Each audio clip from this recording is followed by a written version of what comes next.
নমস্কার প্রিয় দর্শক বন্ধুরা, কমটেক এসপি চ্যানেলে তোমাদের স্বাগত জানাই।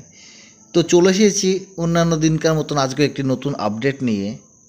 তো আপনারা তো হয়তো শুনেছেন যে পশ্চিমবঙ্গে চুক্তিভিত্তিক কর্মচারীদের অবস্থা বর্তমানে কেমন, সেটা নতুন করে আর বলার কিছু নেই।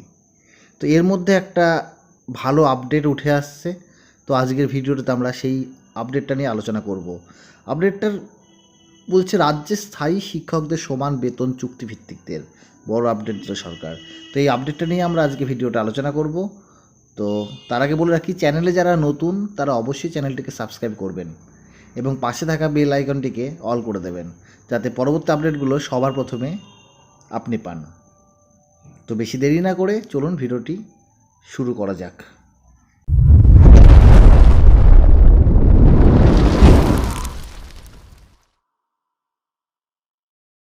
রাজ্যে বিগত প্রায় 16 মাস ধরে ডিএ আন্দোলন চলছে পশ্চিমবঙ্গে। তবে শুধুমাত্র ডিএ নয়, আন্দোলনকারীদের অন্যতম দাবির একটা হলো চুক্তিভিত্তিক কর্মচারীদের স্থায়ী নিয়োগ দিতে হবে। তবে মমতা বন্দ্যোপাধ্যায়ের সরকার এতদিন ধরে সেই দাবিতে কর্ণপাত করেননি। এরই মাঝে এবার এই রাজ্যের সামনে এলো বড় এক তথ্য।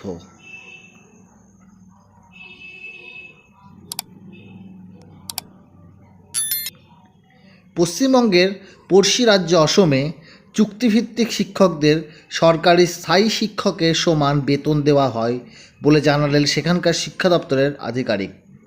এদিকে স্থায়ী শিক্ষকদের সমান বেতন দেওয়া হলেও চুক্তিভিত্তিক শিক্ষকদের সরকারি কর্মী হিসেবে নিয়োগের কোনো পরিকল্পনা এর মধ্যে নেই বলে জানায় অসমের শিক্ষা দপ্তর। রিপোর্ট অনুযায়ী বর্তমানে অসমে 4,500 জন চুক্তিভিত্তিক শিক্ষক সরকারি স্কুলগুলোতে পড়াচ্ছেন। এই আবহে প্রাথমিক শিক্ষা দপ্তরের ডিরেক্টর মমতা হোজাই বলেন, স্কুলের যে শিক্ষকরা চুক্তিভিত্তিকভাবে নিযুক্ত তাদের সরকারি স্থায়ী কর্মীদের সমান সুযোগ সুবিধা দেওয়া হচ্ছে।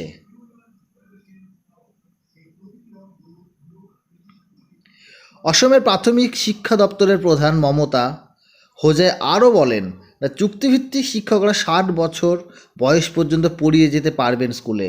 ততদিন তাদের স্থায়ী সরকারি কর্মীর মতন সুযোগ সুবিধা দেওয়া হবে। 3.5 বছর আগে থেকেই সরকার এই পদক্ষেপ করেছে। তবে কোনো চুক্তিভিত্তিক শিক্ষককে স্থায়ী নিয়োগ দেওয়া হবে না বলে স্পষ্ট জানিয়ে দেন শিক্ষা দপ্তরের প্রধান। মমতা হোজাইয়ের কথায়, স্থায়ী শিক্ষকদের সমান সব সুযোগ সুবিধা বেতন তো দেওয়াই হচ্ছে, তাহলে আবার স্থায়ী নিয়োগ কেন করতে হবে? তিনি জানান, বর্তমানে এই ধরনের কোনো পরিকল্পনা দপ্তরের নেই। এদিকে এই বিষয়ে অসমের শিক্ষামন্ত্রী রণজ পেগু এর আগে বলেছেন, রাজ্যের এখনও টেট উত্তীর্ণ 25,000 শিক্ষক আছেন। এছাড়াও রাজ্যে 9,500 শিক্ষক চুক্তিভিত্তিকভাবে স্কুলে পড়াচ্ছেন। তাদের মধ্যে 4,500 জন ক্লাস 9 ও 10 পড়ান। তাদের সবাইকে স্থায়ী নিয়োগ দেওয়া হবে।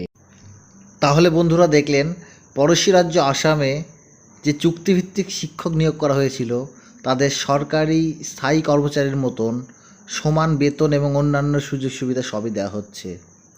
তো আমরা আশা রাখবো পশ্চিমবঙ্গ সরকারও এই সমস্ত পড়শি রাজ্যগুলোকে দেখে শিখুক এবং পশ্চিমবঙ্গে যে কষ্টার্জিত যে চুক্তিভিত্তিক কর্মচারীরা আছে তাদের সুদিন ফিরিয়ে আনুক, এই আশা করছি। এই বলে ভিডিওটা শেষ করছি। ধন্যবাদ সকলকে।